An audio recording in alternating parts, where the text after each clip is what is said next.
친구들, 안녕하세요. 오늘은 선생님과 함께 킹덤 스토리 21과 하늘에 계신 우리 아버지께 기도해요를 배워볼 거예요. 먼저 말씀을 외워볼까요? 21과부터 24과까지는 매주 주기도문 말씀을 찬양으로 외워볼 거예요. 우리 함께 주기도문송으로 말씀을 기억해봐요.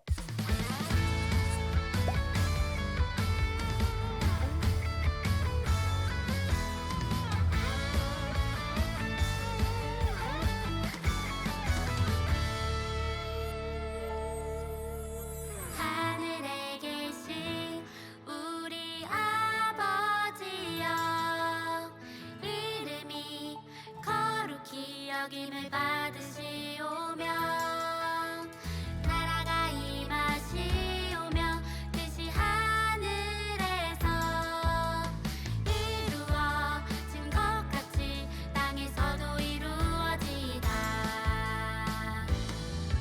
오늘 우리에게 일용할 양식을 주시옵고, 우리가 우리에게 죄진 자를 사하여 준 것 같이 우리 죄짐 사하여 주시옵고, 우리를 시험에 들게 하지 마시옵고, 다만 악에서 구하시옵소서. 나라와 권세와 영광이 아버지께 영원히 있사옵나이다. 아멘.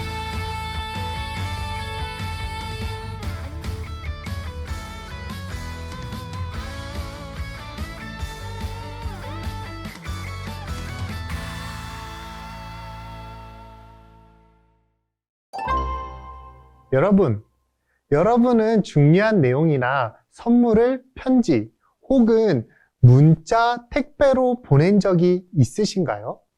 우리는 편지와 문자, 택배 등을 이용해서 중요한 내용이나 물건을 다른 사람에게 주고받을 수 있어요. 그런데 내가 보낸 중요한 내용이나 물건이 제대로 도착하지 않으면 어떤 마음이 생길까요? 마음이 초조해지고 불안할 거예요. 아래 그림에는 편지를 보내는 사람, 문자 메시지를 보내는 사람, 택배를 보내는 사람이 있어요. 그런데 사람이 보낸 편지와 문자, 택배가 도착하지 않았어요. 그 이유는 무엇일까요? 왜 도착하지 않았는지 이유를 써보세요. 그리고 새 그림의 공통점은 무엇인지 써보세요.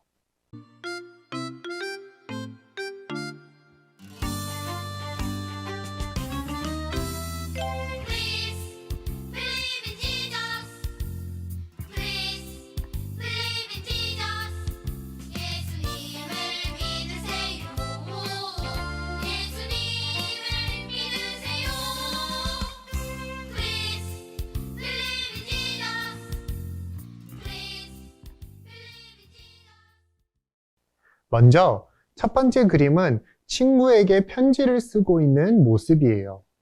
이 편지가 잘 도착했을까요? 아니에요.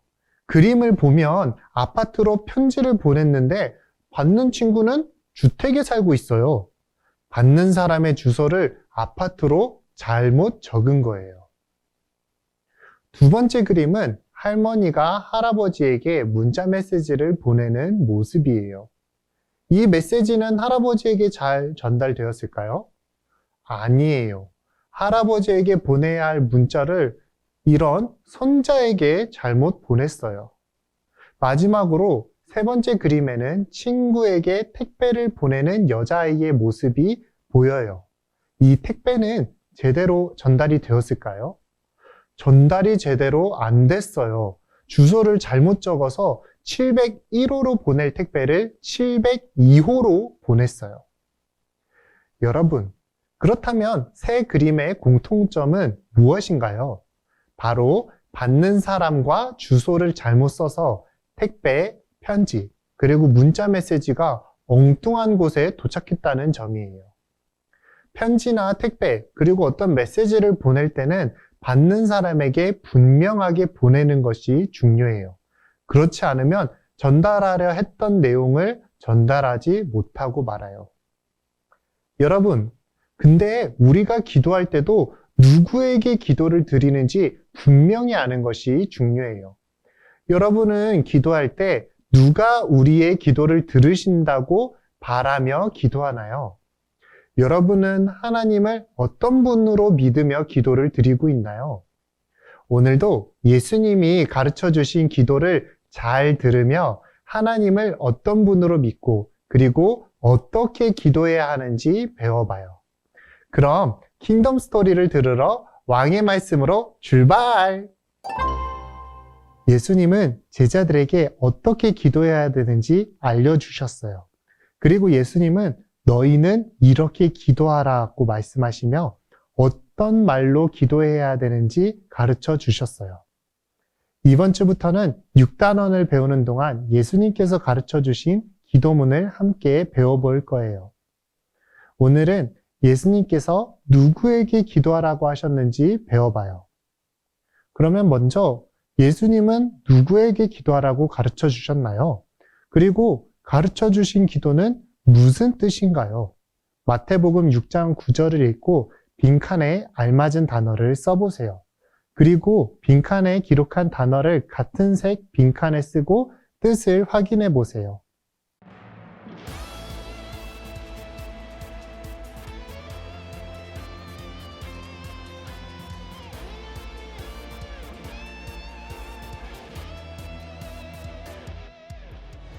걱정이 깜깜하게 내 앞에 가리면 기도해요 솔직한 마음으로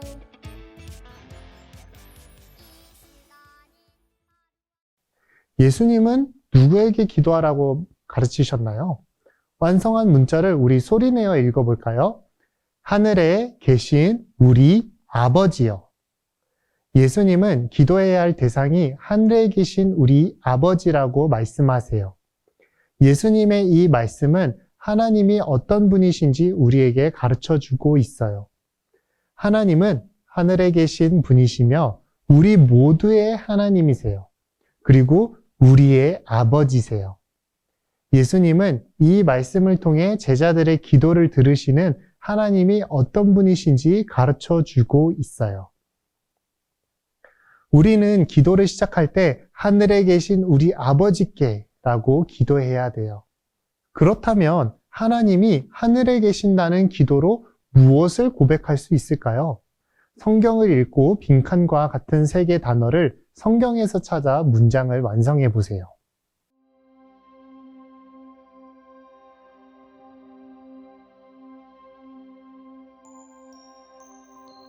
예수님이 지나가실 때 주님하고 부를 수 있다면 예수님이 말씀하시네 가라 내 믿음이 너를 구원하였느니라 예수님이 지나가실 때 옷자락 하늘에 계신다는 기도는 무엇을 의미하나요? 그 의미는 하늘은 하나님께서 이 땅에 있는 우리 기도를 들어주시는 곳이에요. 이 땅에 드리는 기도가 하늘에 계신 하나님 앞에 올라가고 하나님은 백성의 기도를 받으세요. 처럼 하늘에 계신 하나님이 이 땅에서 드리는 백성의 기도를 들으시고 응답해 주시는 거예요. 또한 하늘은 이 땅보다 높아서 하늘의 하나님께서는 지극히 높으신 분이세요. 하나님은 지극히 높으신 보좌 위에 모든 영광을 받으세요. 땅에 있는 가장 귀한 것으로 평가받는 것도 존귀하신 하나님 앞에서는 아무것도 아니에요. 하늘에 계신 하나님은 하늘과 땅과 그 가운데 모든 것을 다스리시는 분이세요. 온 세상 만물은 하나님의 손에 지으심을 받았어요. 그리고 지극히 높으신 하나님은 온 세상을 창조하셨을 뿐만 아니라 지금도 온 세상 만물을 다스리고 계세요. 이처럼 하나님이 하늘에 계신다는 기도는 바로 이러한 고백을 포함해요. 그렇다면 하늘에 계신 하나님께 기도할 때는 우리는 무엇을 확신할 수 있을까요? 암호표를 보며 하늘에 계신 하나님께 기도와 연결되는 글자를 각각 찾아 순서대로 빈칸에 써보세요.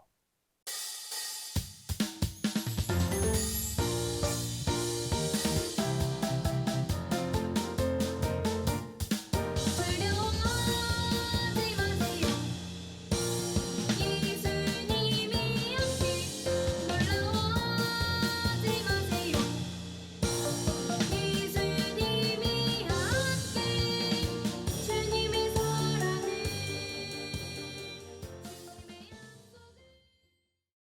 첫째, 하늘에 계신 하나님은 우리에게 필요한 모든 것이 무엇인지 우리보다 더 잘 아시는 분이에요. 온 세상 만물은 다 지극히 높으신 하나님의 손 아래 있기에 하나님은 세상의 모든 것, 우리의 모든 것을 하나하나까지 세세하게 알고 계세요. 그래서 우리는 우리의 모든 필요를 아시는 하나님을 확신하며 기도해요. 두 번째로, 하나님은 우리에게 필요한 모든 것을 주실 수 있는 전능하신 분이에요. 하나님은 온 세상을 창조하시고 다스리시며 모든 병과 약한 것을 고치실 뿐 아니라 죽음과 생명도 다스리시는 분이에요. 전능하신 하나님 앞에는 불가능한 것이 아무것도 없어요. 그렇기 때문에 우리는 하나님이 모든 것을 주시고 또 이루실 수 있는 전능하신 분임을 확신하며 기도할 수 있어요. 셋째로, 하나님은 우리를 떠나지 않으시고 언제나 지키시며 함께 하시는 분이세요. 시편 121편 4절에서 6절은 이스라엘을 지키시는 이는 졸지도 아니하시고 주무시지도 아니하시리로다. 여호와는 너를 지키시는 이시라. 여호와께서 내 오른쪽에서 내 그늘이 되시나니 낮의 해가 너를 상하게 하지 아니하며 밤의 달도 너를 해치지 아니하리로다 라고 고백해요. 자신의 백성을 항상 지키시는 하나님 덕분에 우리는 이 세상의 모든 것으로부터 보호받으며 마음속 염려를 내려놓아요. 우리는 모든 것 위에 뛰어나신 하나님이 언제나 우리를 지키시며 우리와 함께 하신다는 사실을 확신하며 기도해요. 친구들, 예수님은 우리가 하나님을 부르는 특별한 이름을 알려주셨어요. 그 이름은 무엇일까요? 숨은 글자를 찾아 빈칸에 알맞은 단어를 써보세요. 그리고 섞인 글자에 동그라미, 그리고 화살표를 사용하여 문장을 바르게 완성하고 이름과 관련된 해설을 확인해 보세요.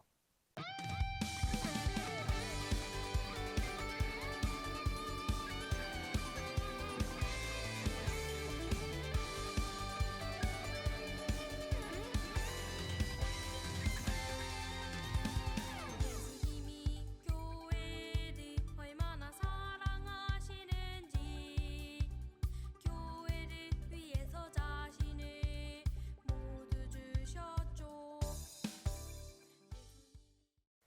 예수님은 당시 어떤 유대인도 하나님을 개인적으로 아버지라고 부르지 못했어요.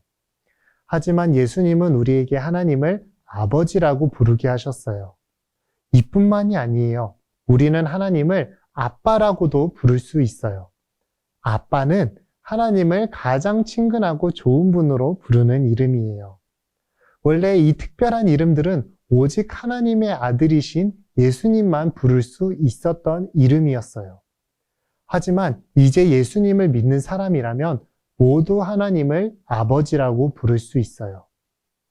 그럼 우리가 하늘에 계신 하나님을 아빠, 아버지라고 부를 수 있는 이유는 무엇인가요? 숨은 글자를 찾아 빈칸에 알맞은 단어를 써보세요. 그리고 스티커를 붙여 문장을 완성해 보세요.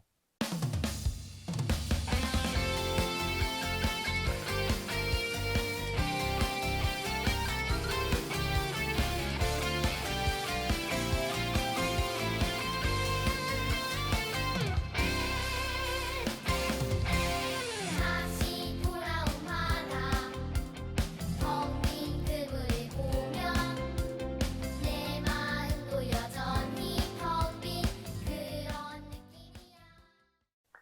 첫째로 하나님 아버지의 사랑으로 우리는 하나님을 아빠, 아버지라고 부를 수 있게 되었어요. 하나님은 아들 예수님을 우리에게 내어주셔서 예수님 안에서 우리 아버지가 되어주셨어요. 하나님께서는 우리를 위해 예수님을 십자가에 버리셨어요. 그리고 부활과 승천으로 예수님을 다시 받으실 때 우리도 예수님 안에서 자녀로 받아들여지게 하셨어요. 죄인이었던 우리가 하나님 앞에 나아갈 수 없었던 우리가 하나님의 자녀가 되어 하나님을 아빠, 아버지라고 부를 수 있게 된 것이에요. 둘째는 예수님의 은혜예요. 예수님은 자신의 아버지를 우리에게 보여주시고 아버지라 부르게 하셨어요. 죄인은 영적인 눈이 어두워 하나님을 볼 수가 없어요. 그런데 예수님은 보이는 하나님의 형상과 영광으로 이 땅에 오셨어요. 누구든지 믿음으로 예수님을 보는 사람은 하나님을 알고 자녀가 되는 권세를 얻는 것이지요. 셋째는 성령님의 도우심이에요. 성령님은 우리 마음에 오셔서 우리가 하나님의 자녀가 되었음을 확증해 주셨어요. 성령님이 우리 안에 계셔서 우리가 하나님의 자녀로 입양되었음을 확인해 주세요. 그래서 하나님을 아빠, 아버지라고 부르게 하세요. 이처럼 우리는 삼위 하나님의 은혜로 하나님을 우리 아빠, 아버지로 부를 수 있게 되었어요. 그렇다면 하나님을 나의 아버지가 아니라 우리 아버지라고 부르며 기도하는 이유는 무엇일까요? 암호를 풀어 이유를 확인해 보세요.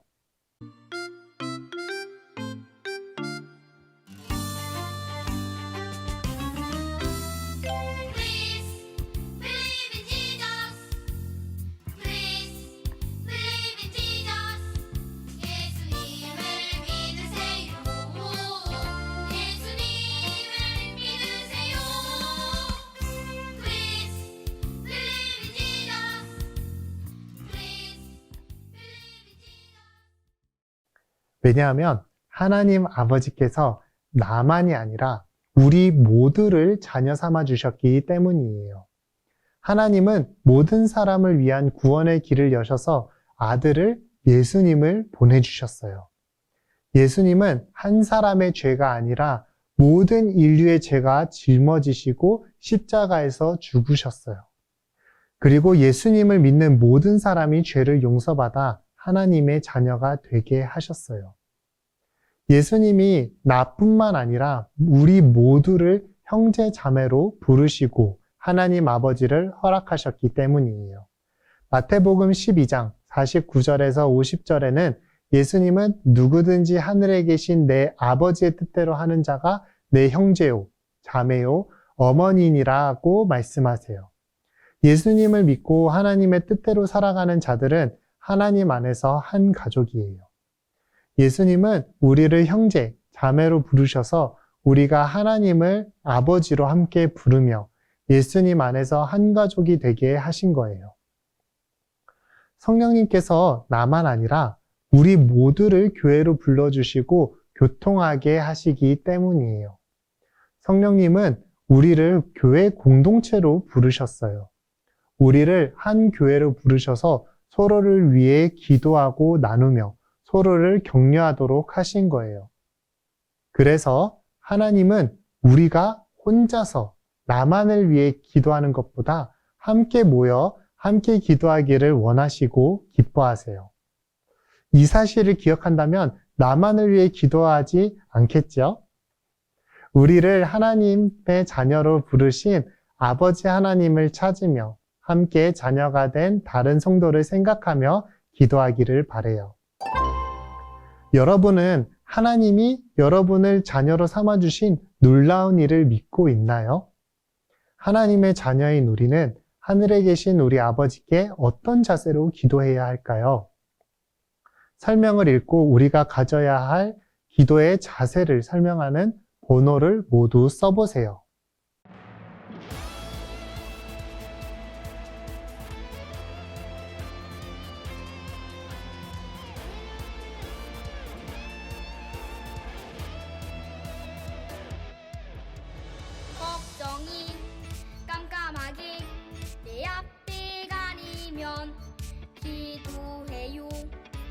굵직한 마음으로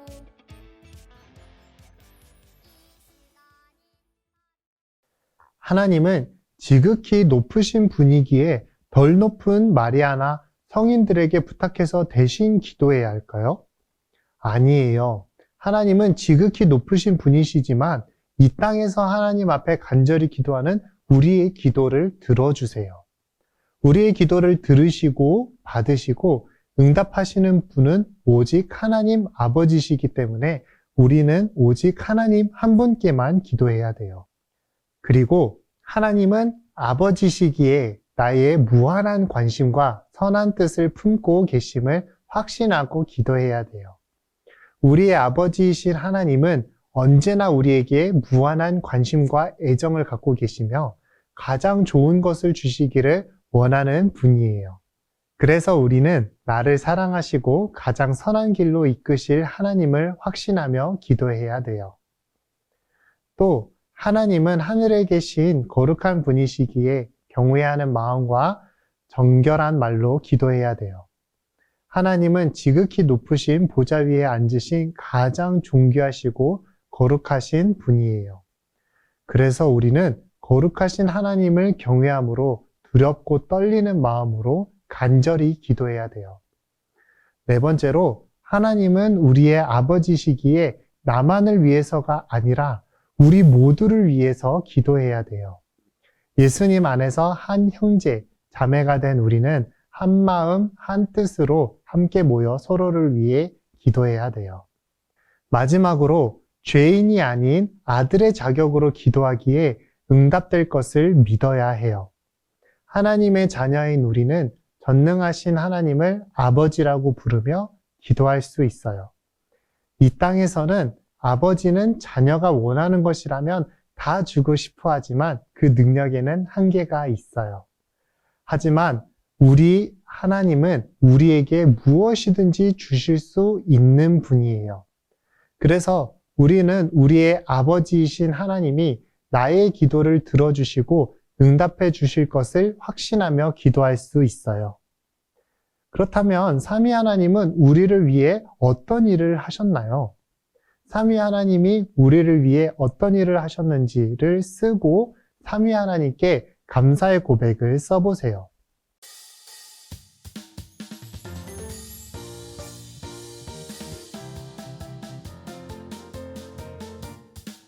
두려워하지 마세요. 예수님이 함께 놀라워하지 마세요. 예수님이 함께 주님의 사랑을 주님의 약속을 우리가 하나님을 아빠, 아버지라 부르는 것은 엄청난 은혜예요. 오늘 배운 말씀을 기억하여 하나님 아버지께 기도하고 하나님의 자녀답게 살기를 힘써봐요. 그럼 오늘도 배운 내용을 떠올리며 가정에서 이루어지는 하나님 나라 질문에 대답해 보세요. 첫 번째, 왕의 이야기. 예수님은 어떻게 하나님을 부르며 기도하라고 가르쳐 주셨나요? 하늘에 계신 우리 아버지여라고 부르며 기도하라고 하셨어요. 두 번째, 나의 이야기. 내가 하나님을 아버지라고 부를 수 있게 된 이유는 무엇인가요? 아들 예수님께서 이 땅에 오셔서 나의 죄를 대신에 버림받아 주셨고 하나님을 믿는 나도 아들 삼아 주셨기 때문이에요. 세 번째, 우리 이야기. 가족 모두 하나님을 우리 아버지라 부를 수 있는지 살피고 하나님을 어떻게 부르며 기도하는지 이야기해 보세요. 가족이 모두 하나님을 아버지로 믿는 확신이 있는지 돌아보고 그렇지 않은 경우 믿음을 가질 수 있도록 기도해 보세요. 이 시간은 선생님과 함께하는 즐거운 교리문답 시간이에요. 오늘은 웨스트민스터 대교리문답 179문을 함께 배워볼 건데요.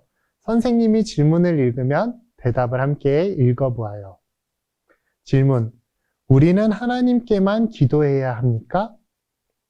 대답. 오직 하나님만이 마음을 감찰하시고 우리의 요청을 들으시며 죄를 사하시고 모든 사람의 소원을 성취해 주실 수 있습니다. 또한 오직 하나님만이 믿음의 대상이 되시고 종교적 예배의 대상이 되실 수 있기에 그런 예배의 특별한 요소인 기도는 그분께만 드려야 하고 그 외에 누구에게도 기도해서는 안 됩니다. 천주교는 마리아를 완벽한 기도자, 교회의 표상이라고 여기며 그녀에게 기도하도록 가르치고 있어요. 또 천주교가 성인으로 인정하는 자들에게 기도할 수 있으며 또 해야 한다고 가르쳐 주세요. 그러나 기도는 하나님께만 드릴 수 있어요. 왜냐하면 오직 하나님만이 우리의 마음을 감찰하시고 우리의 요청을 들으시고 믿음의 대상이시고 예배받기에 합당하신 분이기 때문이에요. 그리고 오직 하나님만이 회개의 간구를 들으시고 사죄하시기 때문이에요. 천사나 상인들은 우리의 기도에 절대 응답할 수 없어요. 기도는 삼위 하나님께만 드릴 수 있는데 특별히 예수님은 아버지 하나님께 기도하라고 가르치셨어요. 예수님은 자신의 아버지를 알려주심으로 우리에게 아버지를 허락해 주셨어요. 아버지 하나님은 자기 아들을 우리에게 내어주심으로 예수님 안에서 자신을 아버지로 허락하셨어요. 친구들, 오늘 말씀 잘 들었나요? 예수님께서 우리에게 가르쳐 주신 주기도문을 우리가 배우고 있어요. 우리는 기도할 때 오직 아버지 하나님께만 기도해야 돼요. 우리를 사랑해 주시고 우리에게 관심을 가져주시고 또 우리의 기도를 들으시는 우리 하나님 아버지께 열심히 기도하는 우리 친구들이 되기를 바라요. 그러면 다음 주에 봐요. 안녕.